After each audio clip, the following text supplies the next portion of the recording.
from Tampa Bay streaming news leader, this is ABC Action News. I'm Dee O'Reilly. Expect cooler conditions this afternoon after this morning's showers. Greg D has your full forecast coming up. But first, though, some good news for people getting Pfizer's vaccine. The drug maker announcing trial data shows its vaccine is 91% effective against the South African variant. Scientists fear that variant could be resistant to the vaccine. It also said its vaccine provides protection for at least 6 months after getting the second dose. Yesterday, the drug maker reported the vaccine is 100% effective in children 12 to 15 years old. Meanwhile, every Florida adult becomes eligible to get a COVID-19 vaccine on Monday, and because of that, the state's vaccine supply is ramping up.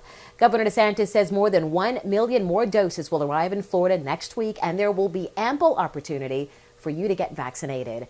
And as we approach Easter weekend, the CDC wants you to use caution. Even if you've been vaccinated, doctors say we all still need to take precautions.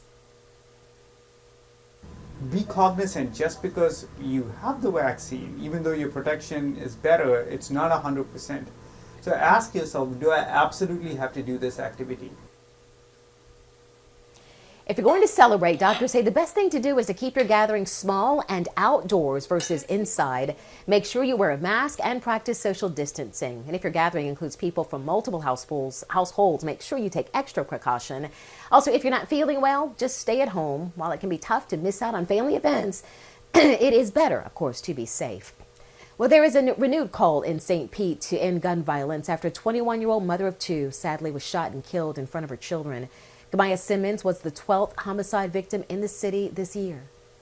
The victims of these 12 homicides are all African Americans. 11 were killed by gunshot. Every one of the suspects are African Americans. As an African American, this pains me. 5 years ago, St. Pete Mayor Rick Kreisman launched the Not My Son community outreach program. The police chief credited this program with reducing violent crime in the city. He's now asking parents, clergy, and community leaders to speak to children to stop gun violence.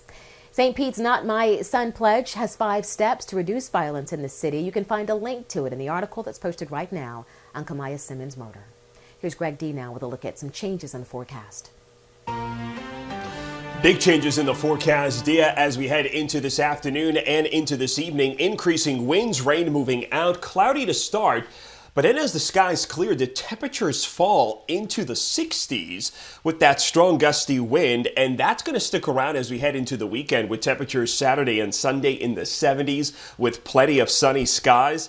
I'm posting about those weekend numbers, specifically Friday and Saturday morning. You're not going to believe how cold it's going to get. Check out my Twitter feed at Greg D. Weather for the latest update, Dia.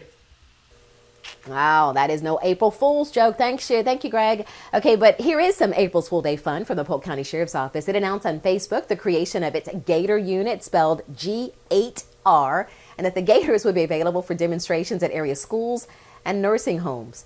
Now, the Facebook post ended with a hashtag, "What could possibly go wrong?" Again, it's just a joke. Well, you can now get news 24 hours a day on our free streaming news channel. Just download the ABC Action News app on Roku, Amazon Fire TV, Android TV, and Apple TV.